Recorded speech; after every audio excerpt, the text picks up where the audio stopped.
Hey everyone, welcome to Fellowship of the Frugal. My name is Daniel, and in today's video I'm going to talk about gas prices, why they change so much, how we determine what gas prices are, and how those factors are influenced. And by the end of it, you should get a much better understanding of why gas prices are the way that they are. So as always, if you like the material, if you gain anything from it, I would love it if you would take time to hit subscribe, and I hope to get out more videos to you in the near future, and I hope you join me. Thanks so much.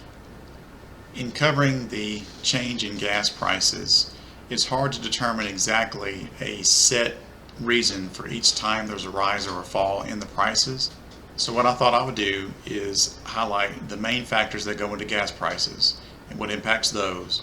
I'm going to talk about a few other things that impact gas prices that you may not even be aware of, and I'm also going to mention a thing or two that don't impact gas prices, even though people think that they do, but that they don't. And so by doing that, I give you a full understanding of how it's determined, and then I'll highlight a few periods throughout history and recent history where we've had a rise or a fall in gas prices and tell you what the reason was for each one of those. So let's get going. To start with, I wanted to show you this picture that determines what the price of gasoline is going to be. So you see, now this is from 2022. So in today, this may not be to the 0.1% accurate, but it's pretty darn close and it gives you an idea. But you see the bulk of your gas, the price comes from the price of crude oil. So I'll get more to that in just a minute. But that's the biggest chunk of it. And the rest of it, you got taxes, you got distribution and marketing, and you got refining costs and profits. So those three, that's the reason why somewhere like California, the gas costs more than it does, say, in Texas, is because their taxes are higher.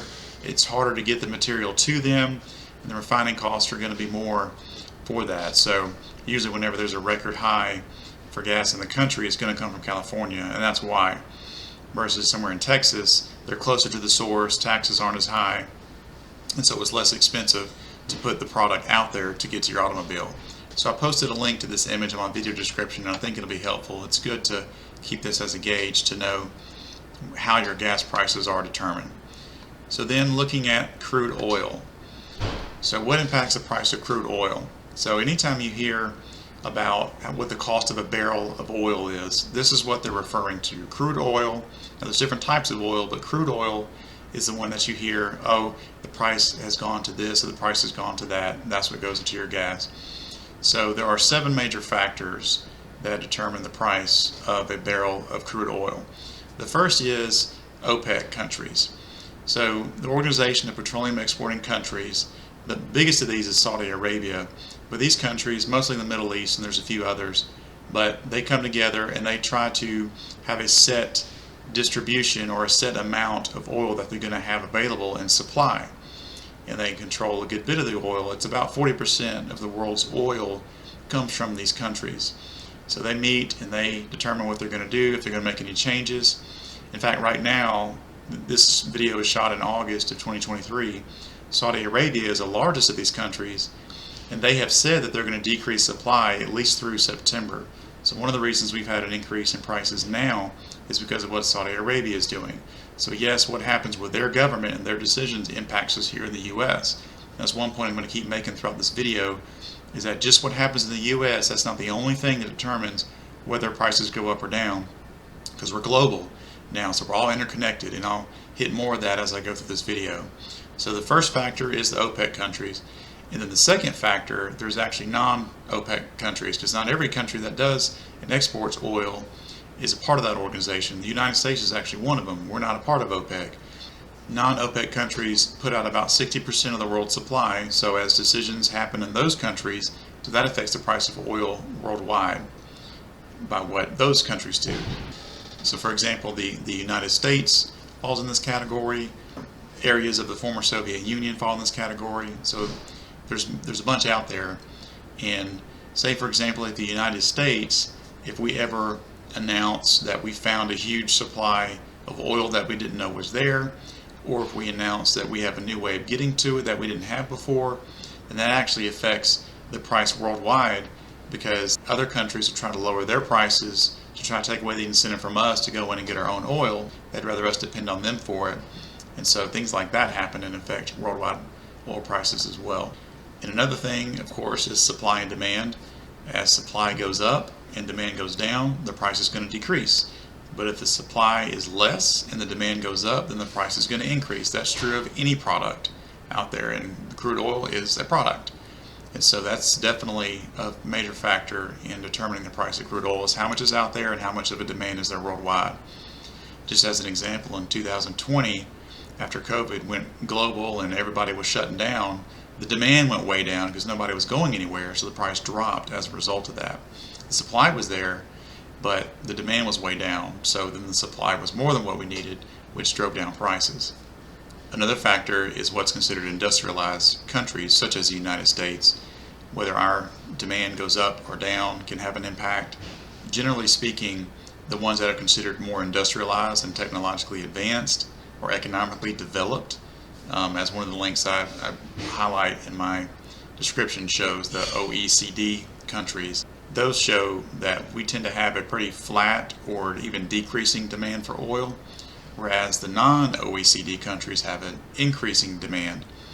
So on to that one, that's another major factor, is these countries that aren't a part of what's considered the OECD. So these are developing countries.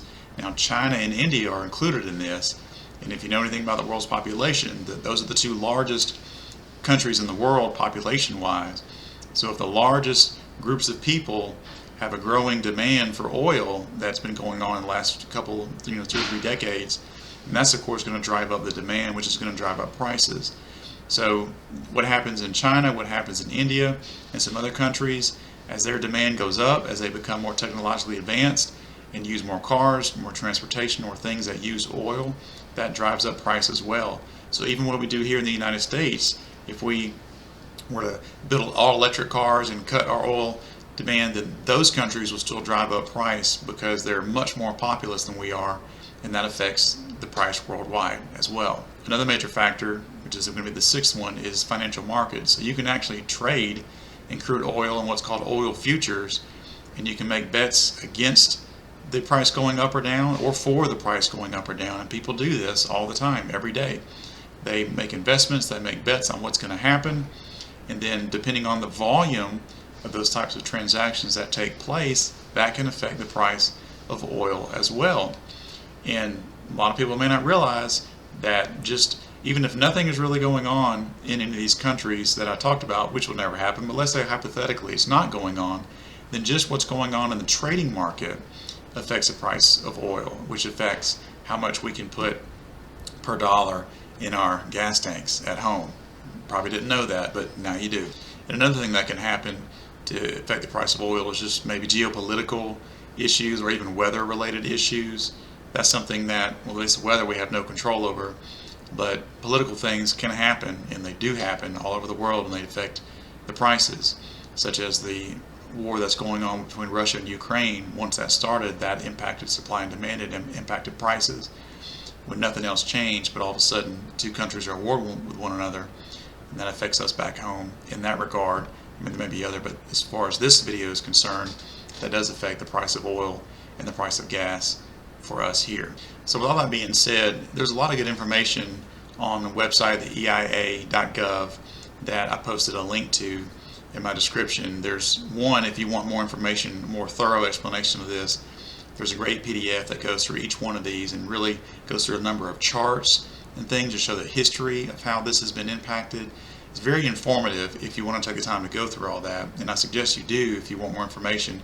I'm giving you a very summarized version of all this, but just to assume that you're maybe not going to go look at that, I want to give you enough to at least be educated on what's going on. But again, check out those links if you want more detailed information about what I'm talking about.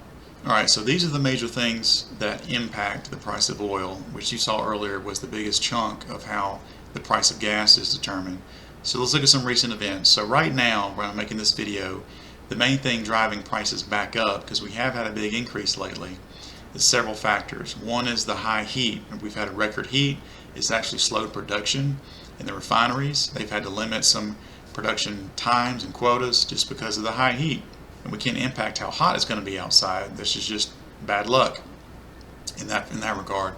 But it affects it. And there's also a high demand worldwide because we're in the summertime. Every summer the demand goes up because people are traveling more, and coupled with the heat, those tend to be the highest prices of the years during the summertime, just because of those reasons.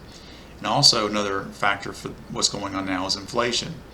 Now, anytime inflation is running rampant like it has been, that's going to drive the price up as well, because the dollar is weaker. And so as the dollar value changes worldwide, the price of gas also is impacted as well, because crude oil is especially measured in dollars as far as the value of it. And so if the US dollar is taking a big hit, which we have, it's going to drive the prices up. A lot of people may not realize that, but inflation plays a big part in that.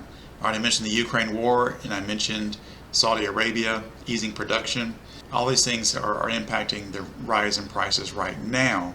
Now, are those always the same things that have happened throughout our history of it? No. So let's take a look at some of the few.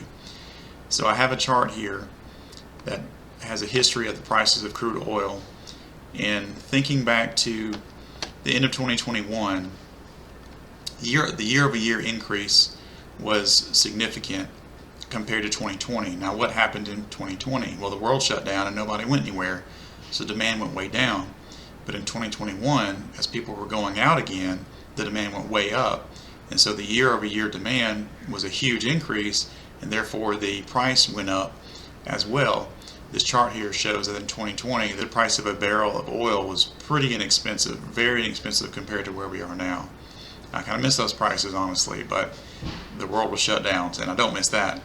So that's one thing that impacted that time frame. Now, another major event, which the highest price of oil that we've had in our recent history, or really ever I should say, the record high was in July 17th of 2008. Now think about that time and what happened. So the economy was booming at that time, but then what happened right afterwards? Well, the economy tanked worldwide, and the price again fell worldwide because of the worldwide recession that took place right after that in the end of 2008 and then 2009. So demand was way down, recession impacted supply and demand, and that drove prices down during that time frame. Now, I used to be of the opinion for many years that the President of the United States did not have the ability to just flip a switch and impact gas prices. I've kind of refined that a little bit with our current administration, because I've seen some things that have come out of it and what that's done to gas prices. So anytime a major pipeline is shut down, anytime that oil refinery leases are not renewed, those things will certainly drive the price up, and they have.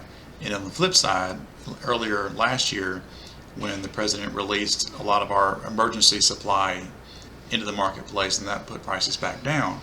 So again, the supply was up, supply and demand. The supply was increased in the marketplace, so that drove prices down. So all these things affect gas prices. So looking ahead, it's going to be impossible each time to say, oh, this is the same thing that affects it every single time. We can say, well, the price of oil changed and that affected gas. Absolutely, you can say that, but then what affected the price of oil changing? There's a number of different factors that I've highlighted, and so it could be one or a combination of any of those that impacts the changes at any given time. But I've highlighted what's going on right now, what's happened in some recent times, and I'll end by saying one thing that does not impact gas prices, and that's the gas station owners. Gas station owners will, for the most part, just have a set percentage for profit that they get on gasoline. So whether the price goes up to $4 a gallon or down to $2 a gallon, their profit margin stays the same. So they're not the ones driving up gas prices or lowering it. Now, they do have a very little amount of wiggle room that they can do, but to think that as gas prices go up, it's all because of the gas station owners driving up prices, that is not true at all. In fact, gas station owners, they make their money in the convenience store. So if you fill up your car with gas and then go on the inside and buy a few snacks, they make their money on the snacks, not on the gas that you just bought. So that is not a factor. So I want to make that clear, because I think that's a very common misconception. It is not the gas station owners that are driving up prices. But there may be some very limited examples of that not being the case, but pretty much anytime you see it, it's not from them. So again, I posted a lot of good links on here in my video description that I think will be helpful to you. I'm glad that you've taken the time to really take a deeper dive into what determines gas prices, what's going on now, what has happened, and there's great resources if you want to take a deeper dive into that, and I encourage you to do so. So with that being said, that's all I wanted to cover today, to give you more of a summary list of how gas prices are impacted. Hopefully that makes you a little smarter at your neighborhood barbecue. When you talk about this and what's going on, you'll be able to provide some good insight and look like a genius to your friends. So I hope you take the time to subscribe if this has been helpful to you, and to check out my other videos, and I hope to see you again very soon. Thank you.